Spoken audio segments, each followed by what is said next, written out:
Hello YouTube! I'm here tonight to give you guys a first look at the new Final Fantasy MMO, Final Fantasy XIV, A Realm Reborn on the Nvidia Shield.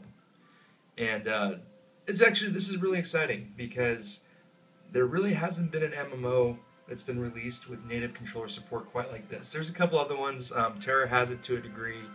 I think Dragon's Nest has it, sort of. Terra is okay on here. It's not my favorite thing. That's just my personal opinion. And so for me, this one is kind of my go-to. And what I like right away is that it's really built for a controller, where Terra is kind of like an afterthought. And for me, Dragon Nest didn't work at all on the Shield. So this is really kind of my go-to MMO for the moment. I am a noob as far as this goes. I bought it yesterday, so don't make too much fun of me. I do not know what I'm doing yet, but I can show you all the controls and give you guys a look at how it plays and how well things work as far as the Shield goes. So with that, we'll jump right into it. Alright, try to get position there. Alright, you'll notice right away that everything works. I'm using my D-pad to go through the controls. We'll hit start. I've got an archer character set up, so we'll go into him.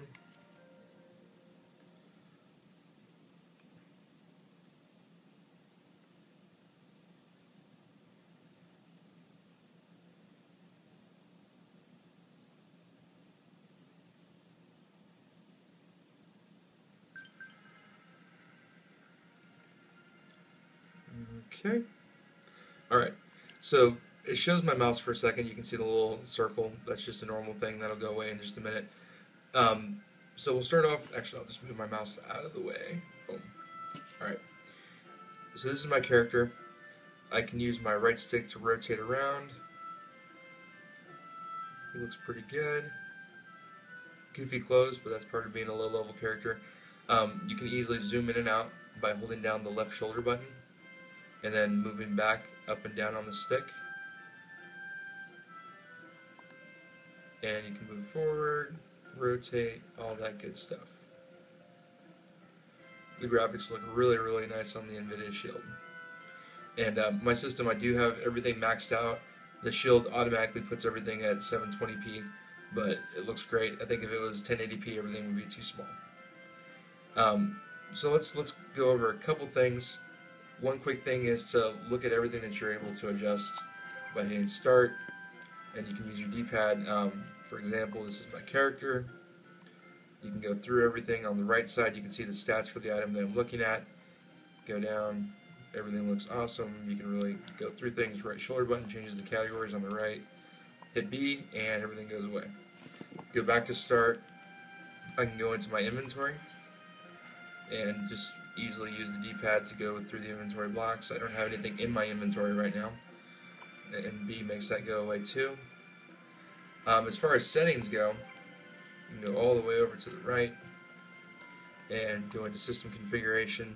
Everything is fully controllable with the Shield. Here we go. So I'm not going to go too deep into these settings, but you can see everything's accessible. Like, for example, if I go into my controller, I can hit A and go through all the controller things. One thing that is nice that really works well with the Shield is the ability to change your HUD. Now I'll give you an example. So you see every HUD element is on the screen right now. So I've got my hotbar 1 is active. If I click in my right thumbstick, and you can see the orange at the bottom, it will actually change the size of each object on the screen. So that's as big as I can get it. But I can hit A, go down, choose another item. Let's go down. Like cross hotbar, that's the one that we use to actually target stuff and use our abilities in this game. Same thing. So you can fully resize everything, hit B to make it go away. As far as combat goes, if you hold down a trigger, so I'm going to hold down right trigger, they call it the crossbar in this game. Pulls up with the abilities. The cross on the right side is going to be my A, X, Y, B buttons. The cross on the left is my D-pad. If I hold down the left trigger, that side becomes active, same buttons, and it shows you right in the middle of what each one stands for. So you can easily see that stuff. On the right side of the screen, you have your standard quest log. Kind of shows you where you're going. If you hit X, it shows you a map. And what I've noticed is that the mini-map is a little bit too small for my taste, so I will often run around with this open. It just goes transparent. You can kind of still see where you're going. I'll do a little running to kind of demonstrate it. So run up to this door automatically opens.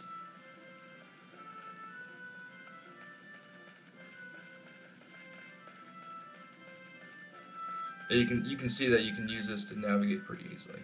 And if I hit X, it becomes active again, and X again makes it go away. So you can kind of get a grasp for the graphic quality of this game. It looks really sharp. I haven't played something like Guild Wars on the Shield. It's not really possible yet. But of any game I have played, this is one of the ones that has the best graphics. Alright. So I'm going to go ahead and navigate my way out of here so that we can find a spot where I can kind of demonstrate a little bit of the combat. There is a developer video from Square that really shows the controller scheme in depth. So if you Google around for it, you'll find it. Alright, so we're going over here. We're going to go out through this gate so that we can go shoot some low-level stuff.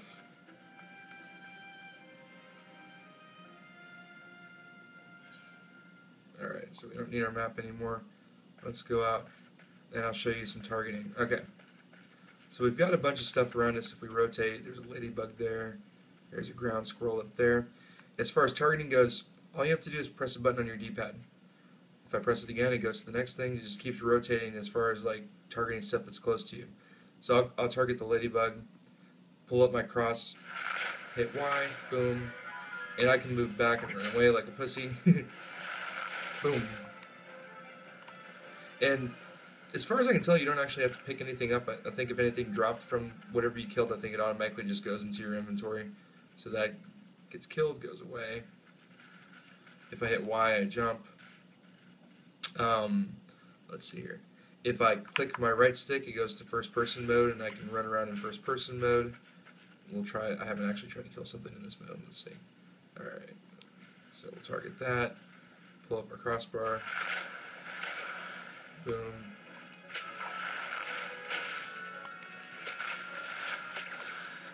And he's dead. If I click my right stick again, zooms me back out to normal view. Clicking the left stick pulls my weapon out, puts my weapon back. And there is a lot of depth as far as your bars go. You can have up to 8 action bars.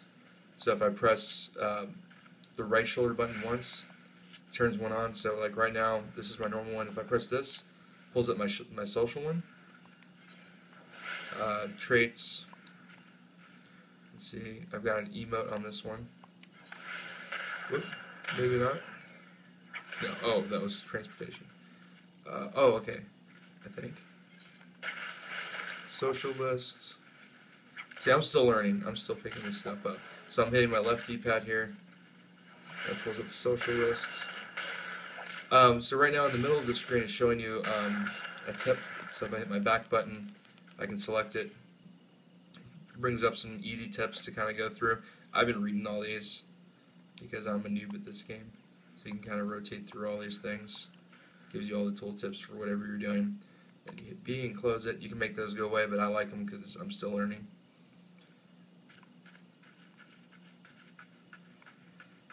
And I mean, overall, it's really sharp. I haven't found anything that I really struggled to do.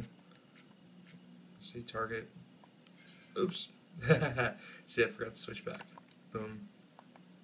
Now there we go.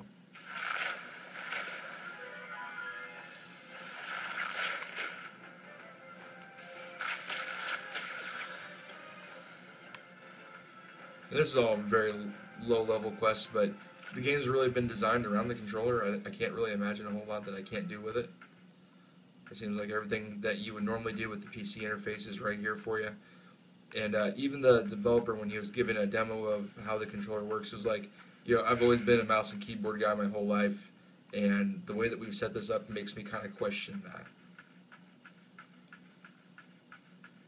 Also, in case you're curious, I'll put this down for just a second. You can use something like, oops, like a little Sprint hotspot like this. Take it with you. Actually, this is a Verizon one. Take it with you, You can play your Shield on the go. Just set up a little VPN between your Android and your PC, and you can take this with you and play this in the car, go to your friend's house, hook up to their Wi-Fi, play it at their house. It's a really, really versatile little device. So that pretty much sums up the little quick demo of Final Fantasy on the Nvidia Shield. And if you guys have any questions, feel free to leave them in the comments. I will do my best to answer them. And that's basically it.